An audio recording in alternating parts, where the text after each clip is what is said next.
J'abandonnerai jamais d'adorer le nom de Jésus. J'abandonnerai jamais, jamais. Comme ça. Que Dieu te bénisse, mon frère. Amen.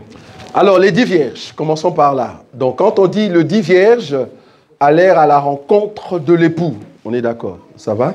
D'abord, si tu le mets dans les contextes juifs, ça va? Dans les contextes juifs, les 10 vierges, en réalité, ce ne sont pas ces 10 vierges-là qui sont en fait l'épouse. J'ai bien dit contexte juif, ça va? Ce n'est pas les 10 vierges qui sont l'épouse, au fait, ou les épouses de l'époux, ça va? Donc, dans les contextes juifs, il y a toujours ce qu'on appelle, dans notre terme d'aujourd'hui, majorette. Le majorette, c'est l'ensemble d'un peuple qui accompagne le noce du mariage. Le noce du mariage, ici je parle des contextes juifs, hein. En tout cas, retenez-moi bien. Dans les contextes juifs, c'est ce qu'on appelle des majorettes qui accompagnent. Mais cependant, si on prend l'écriture là où on dit, voici l'époux allé à sa rencontre. Vous voyez, si on prend ça.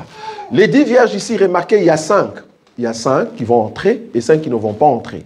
On est d'accord. Donc ici, le 5 qui entre, tu ne vas pas me dire que cette femme a été coupée en 2. Oui, dans la révélation, nous disons Amen. Mais dans la réalité, j'ai épousé quand même 10 femmes. Pourquoi les 5 ne vont pas entrer? Regardez la réponse de l'époux. C'est là-bas que tu peux comprendre que ce sont des majorettes. L'époux va dire, ah, parce que quand les 5 sont venus après, qu'est-ce que les 5 vont dire? Ouvre-nous. L'époux dit, je ne vous connais pas. Tu vois cet élément-là? Parce qu'on a déjà eu ce débat-là. Cet élément-là, comment tu ne peux pas connaître la femme que tu voulais épouser, mais bien qu'elle n'a pas l'huile? C'est déjà un problème. Là, on comprend que c'est vraiment dans l'essence juive qui dit qu'il faut que l'époux et l'épouse soient accompagnés des majorettes. Ça, c'est vraiment dans l'essence juive. Maintenant, dans la révélation. Dans la révélation, en réalité, cette vierge-là, c'est une femme. Mais j'ai bien dit dans la révélation, c'est une femme coupée en 2. Comment? Il y a le 5 qui forme la sagesse et il y a le 5 qui forme la folie. La sagesse, enfin, le 10, le chiffre 10, comme tu le sais, enfin, j'espère que tu nous as déjà suivis, le chiffre 10 parle d'une personne, c'est-à-dire d'une femme, parce que le 10, c'est autant de la femme chez les nations, pas en Israël, chez les nations. Maintenant, le chiffre 5 parle du temps de la grâce. Donc, nous avons au temps de la grâce une femme qui sera coupée en 2. C'est qui? Cette femme qui sera coupée en 2 n'est rien d'autre que l'Église. Église, aujourd'hui que nous sommes une femme, mais il y aura une partie de l'Église qui va rester. Cette partie de l'Église, la Bible l'appelle Vierge folle. Mais elle fait partie de l'Église. Mais elle va rester pour vivre ce qu'on appelle la grande tribulation. Mais ce n'est pas le temps, hein, ce n'est pas l'enseignement d'aujourd'hui. Mais il y a maintenant ce qu'on appelle la Vierge sage. C'est qui la Vierge sage? C'est toute femme qui avait réserve d'huile. Et puis, troisième élément. Le verset en question, Jésus a dit, le royaume des cieux sera semblable. Il parle de royaume des cieux. Nous avons le paradis et le royaume des cieux. Le royaume des cieux, pour entrer dans la noce de l'agneau, là nous parlons de paradis. Mais cependant, le royaume des cieux qui sera sur terre, ça c'est aussi une autre chose. Je ne sais pas si tu vois là où je suis. Donc du coup ici, cette image, parce que c'est une sorte de parabole, hein, on est d'accord. C'est une parabole. Qui dit une parabole, ça cache une pensée qu'il faut expliquer maintenant dans la réalité. Donc, réellement, Jésus n'a pas 10 femmes. Là où tu es d'accord. Donc, c'est un chiffre qu'on a donné dans des paraboles pour comprendre l'essence des 10 femmes divisées en 2. Très important. Donc, du coup, ici, je ne peux pas prendre... Par exemple, si je te donnais encore une autre écriture, on nous dit Salomon avait 700... non, combien de femmes? 700 femmes et 300 concubines. Le tout forme 1000. En réalité, le 1000, ce n'est pas 1000. Si on monte dans la révélation, en réalité, c'est le 700 et les 300 qui forment une. Tu vois là où je suis. Donc, les 10, ça forme une, mais coupée en 2. Donc, c'est dans ce sens-là que je peux prendre dans la révélation. Mais est-ce qu'il faut prendre cette écriture pour dire que Jésus est polygame? Je ne sais pas si tu vois là où je suis. Aujourd'hui, dans la dispensation de la grâce, nous disons non. Je ne sais pas si tu vois là où je suis. Est-ce que c'est l'écriture pour nous soutenir, pour dire qu'on peut avoir plusieurs femmes? Je ne pense pas. Parce que c'est une sorte de parabole. On peut lui donner encore le micro, il a quelque chose à rajouter.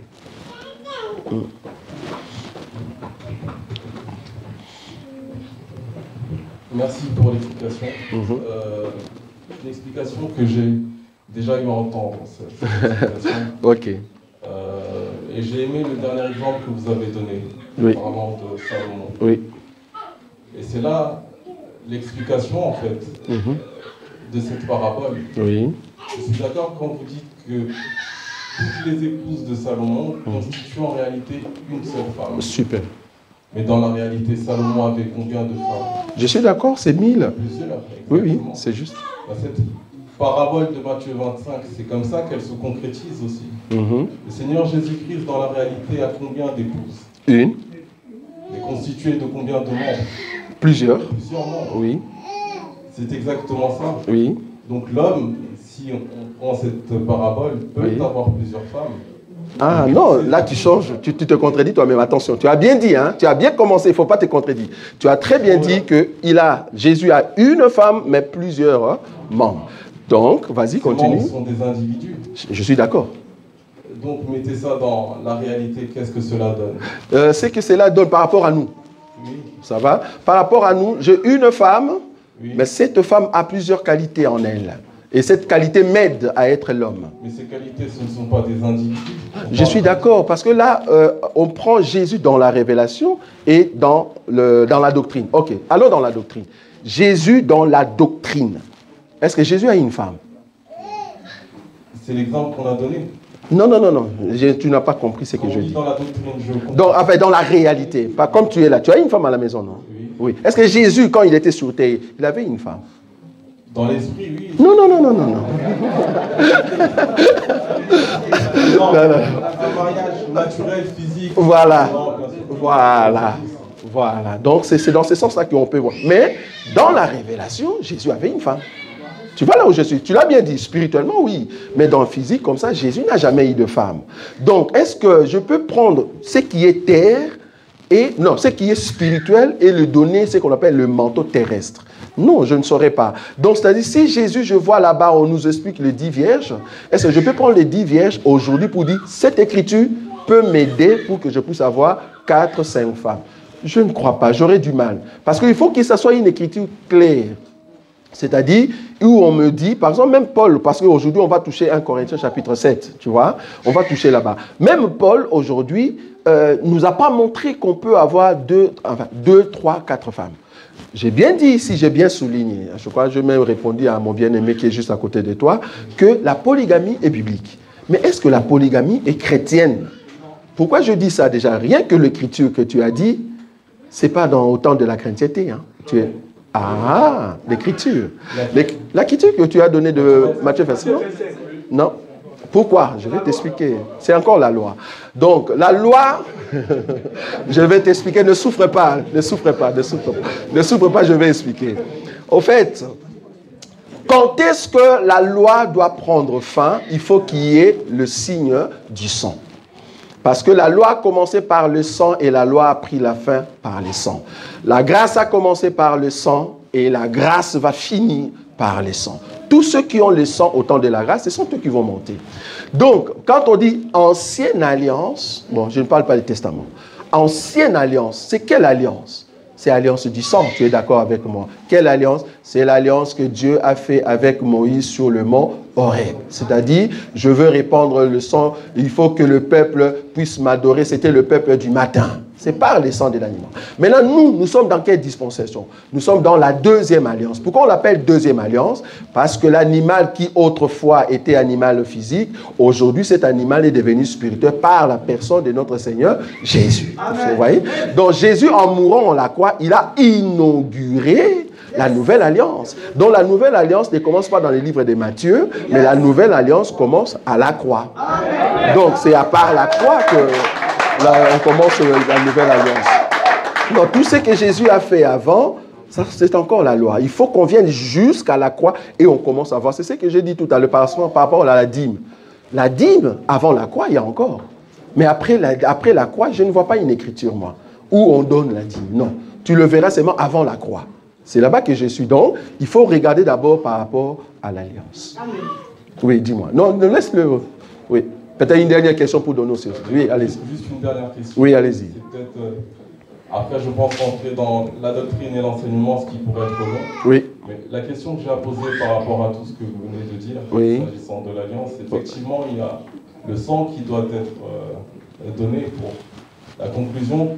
La mission de Jean-Baptiste. Oui. Jean-Baptiste, c'était quelle dispensation, dites-moi? Disons, en fait, Jean-Baptiste, nous, hein, on le représente comme étant une charnière. Charnière, c'est-à-dire c'est une personne qui vient ouvrir une porte pour donner les dos à l'ancienne porte, enfin l'ancienne vie.